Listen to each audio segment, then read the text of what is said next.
C'est dans le cadre prestigieux du Palace Parc Hayat Paris-Vendôme que s'est tenu le tout premier concours international des vins de Cabernet. Bonjour, merci à tous de votre présence au Parc Hayat Vendôme. Vous participez à la première édition du concours international des Cabernets et vous allez noter 234 vins venant de 19 pays. Bonne dégustation à tous et maintenant je laisse la parole à Fabrice Sommier. Merci. On est là pour donner des notes, on est là aussi pour être dans l'excellence. Si vous aimez, il faut mettre une bonne note et si vous n'aimez pas, il faut mettre la note qu'il mérite. Donc merci à tous et large soif, comme on disait au pays du Cabernet en Rabelaisie. Professionnalisme et sérieux sont de rigueur, la vingtaine de sommeliers présents a pour mission de noter 234 bouteilles, toutes issues du cépage Cabernet. Ce concours s'imposait comme une évidence.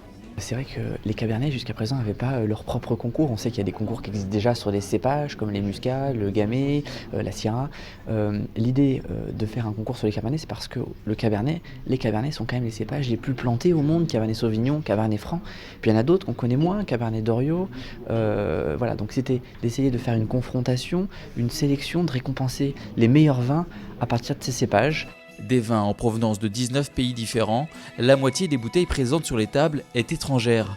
Le Cabernet, un cépage de classe internationale.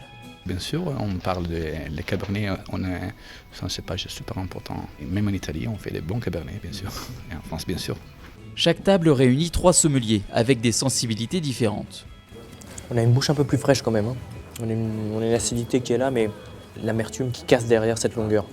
Pour ne pas altérer le jugement, chaque vin est dégusté à l'aveugle. Ça permet d'être complètement neutre par rapport et de ne pas être influencé. Le problème de connaître les étiquettes, ça donne une note subjective supplémentaire et indéniable.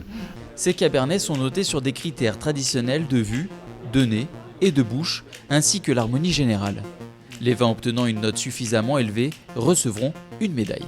Le secret, c'est déjà de se faire un référentiel personnel qui est basé à la fois sur l'expérience. Et là, on fait quelque chose que j'apprécie beaucoup, c'est qu'on échange, ce qui permet de se recalibrer, en fait, de se réétalonner en quelque sorte.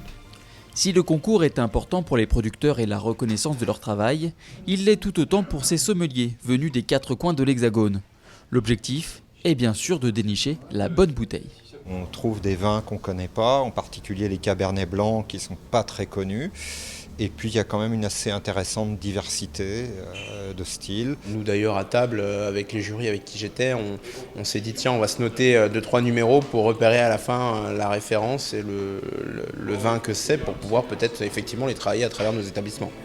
Une première édition qui en appelle certainement d'autres, car à travers ce type de concours, c'est la richesse du patrimoine viticole qui est mise à l'honneur. Le vin, c'est l'ADN de la France. Beaucoup de pays sont fiers de leur filiale vin, puisqu'il y a un effet de terroir, un effet de mise en avant de ces régions. Il faut que la France soit fière de tout cela.